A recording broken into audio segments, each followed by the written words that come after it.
बिस्मिल्लाहिर्रहमानिर्रहीम। Electrons, protons और neutrons को डिस्कवर करने के बाद, यानी उनका पता लगाने के बाद, साइंसदानों की ख्वाहिश ये थी कि हम पता लगाएं कि एटम के दरमियान में क्या है। तो इसी सिलसिले में रदरफोर्ड ने अपना एक एक्सपेरिमेंट पेश किया, उसने एक तजर्बा किया रदरफोर्ड एक्सपेरिमेंट के नाम से। और ये रदरफोर्ड एक्सपेरिमेंट को हम रदरफोर्ड्स एटॉमिक मॉडल कहते हैं, और इसका दूसरा नाम डिस्कवरी ऑफ न्यूक्लियस भी है, क्योंकि इससे हमें न्यूक्लियस का पता चला। रदरफोर्ड ने क्या किया जी? रदरफोर्ड ने एक सोने का बारीक वर्क लिया, बारीक तार ली, सोने की बारीक सी शीट ली। उस शीट के ऊपर उसने अल्फा पार्टिकल्स मारे। जब उसने अल्फा पार्टिकल्स मारे तो उसने देखा कि ज़्यादातर अल्फा पार्टिकल सीधे गुजर गए। चंद थे जिन्होंने अपना रास्ता बदला, यानी टक्कर लग के थोड़े से इधर उधर हो गए, यानी डिफ्लेक्ट हो गए, और बहुत कम ऐसे थे जो बिल्कुल वापस हो गए। तो इस बिना पर रदरफोर्ड ने जो है वो अपना कंक्लूजन निकाला, नतीजा निकाला। तो उसने इस नतीजे में लिखा कि एटम का दरमियान वाला हिस्सा सख्त होता है और गाढ़ा होता है, और ये पॉजिटिव चार्ज पर मुश्तमिल होता है, जिसे उसने न्यूक्लियस का नाम दिया। तो रदरफोर्ड ने सबसे पहले 0.00004 सेंटीमीटर थिक, यानी इतनी मोटी सोने की फॉयल ली, सोने की शीट ली, सोने की तार ली। उसके ऊपर उसने अल्फा पार्टिकल्स मारे। ये सारे अल्फा पार्टिकल्स हैं। ये अल्फा पार्टिकल्स कहाँ से आते हैं?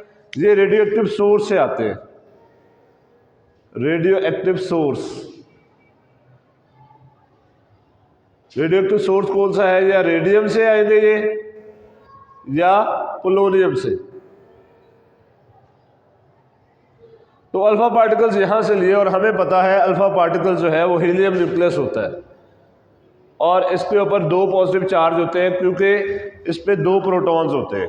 बहरहाल रदरफोर्ड ने अल्फा पार्टिकल्स को, आप ये समझ लें कि यहाँ सामने जो है वो सोने की बारीक फॉयल पड़ी है, तार पड़ी है। उसने क्या किया? ये सारा जो स्ट्रक्चर है ना, ये सोने की बारीक तार का है, उसकी फॉयल का है, उसकी शीट का है।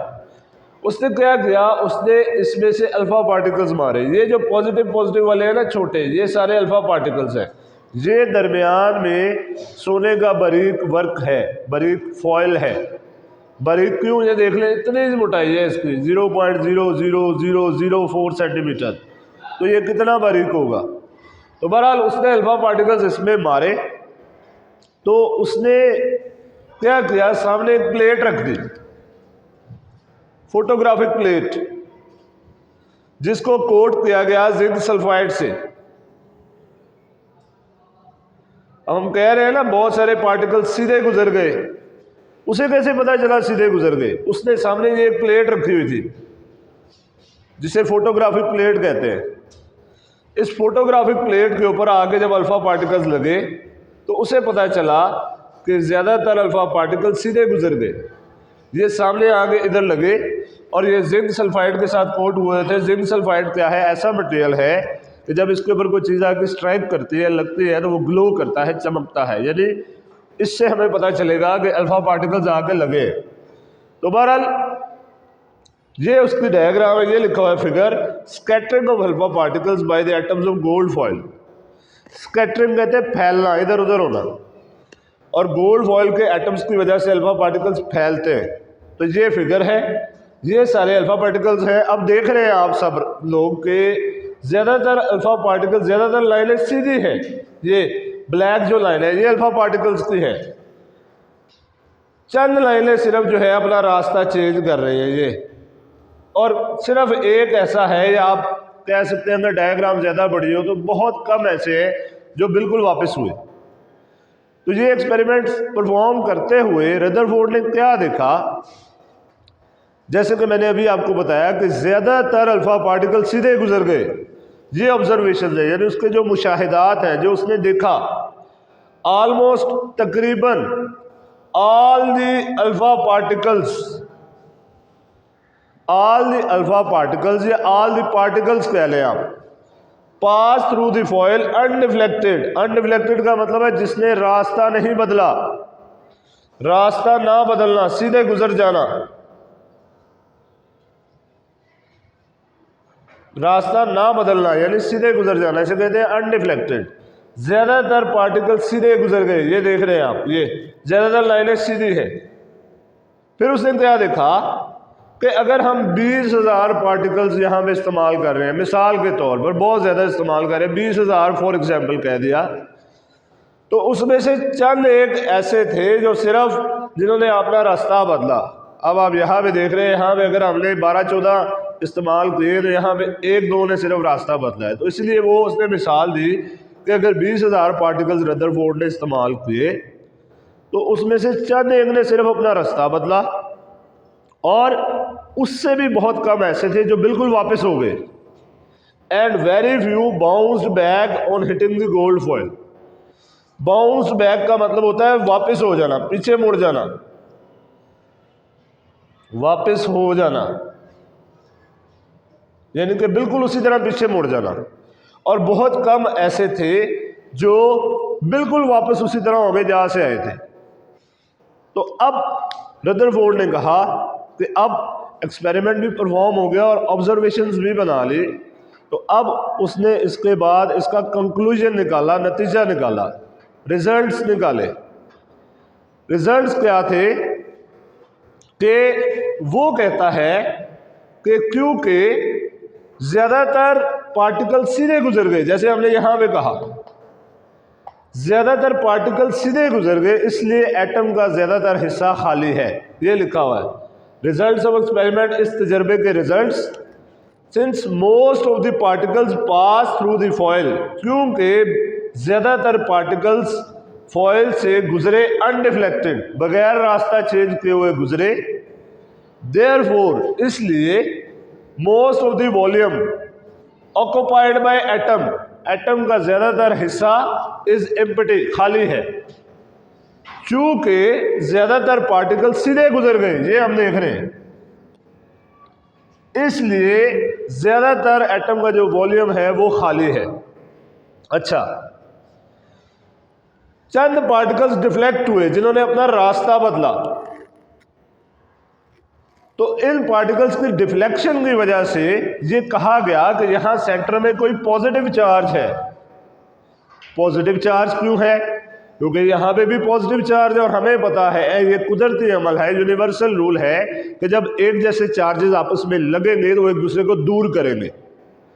तो इस वजह से हमने देखा कि अगर ये हीलियम न्यूक्लियस या हीलियम का जो न्यूक्लियाई है, जो अल्फा पार्टिकल है, इस पे पॉजिटिव चार्ज है, जब ये लग के दूर हो रहा है, हमने कहा यहाँ लाजमी कोई पॉजिटिव चार्ज है उस जैसा जो उसे दूर कर रहा है, जो उसे दफा कर रहा है, रिपेल कर रहा है। तो हमने देखा कि सिर्फ चंद जो पार्टिकल्स हैं वो डिफ्लेक्ट हुए, कुछ बड़े एंगल पे हुए, कुछ कम एंगल पे हुए, लेकिन उन्होंने रास्ता बदला। तो जब रास्ता बदला तो ये कहा गया कि यहाँ सेंटर में कोई पॉजिटिव चार्ज है, और इस पॉजिटिव चार्ज को न्यूक्लियस का नाम दिया गया।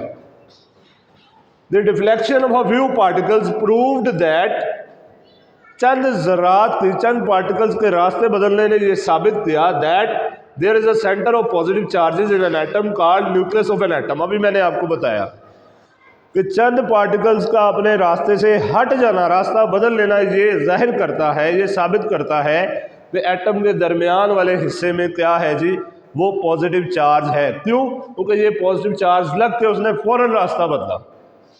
अच्छा, अब बहुत कम ऐसे पार्टिकल्स थे जिन्होंने मुकम्मल तौर पर वापसी अख्तियार की, कंप्लीट रीबाउंस, मुकम्मल तौर पर वापस हो जाना। तो जब कोई पार्टिकल सीधा जाकर उस पॉजिटिव चार्ज से टकराएगा ना, तो वो मुकम्मल तौर पर वापस हो जाएगा। The complete rebounce of a few particles, चंद पार्टिकल्स का मुकम्मल तौर पर वापस हो जाना, शो दैट, साबित करता है, nucleus is very hard and dense. अब ज़ाहिर बात है किसी सख्त और गाढ़ी चीज़ से जब कोई चीज़ टकराती है तो बिल्कुल वापस हो जाती है। अब इसका मुकम्मल तौर पर वापस हो जाना हमें साबित करता है कि न्यूक्लियस बहुत गाढ़ा है और सख्त है। अच्छा, कि अब ये भी हमने देखा कि बहुत कम पार्टिकल्स डिफ्लेक्ट हो रहे हैं। ये अब यहाँ पे देख लें 2-3 है। इससे ये जाहिर होता है कि ज़्यादातर एटम का हिस्सा खाली है। आप यहाँ पे डायग्राम में देख भी रहे हैं, ये देखें, ये पॉजिटिव चार्ज के अलावा सारा खाली है।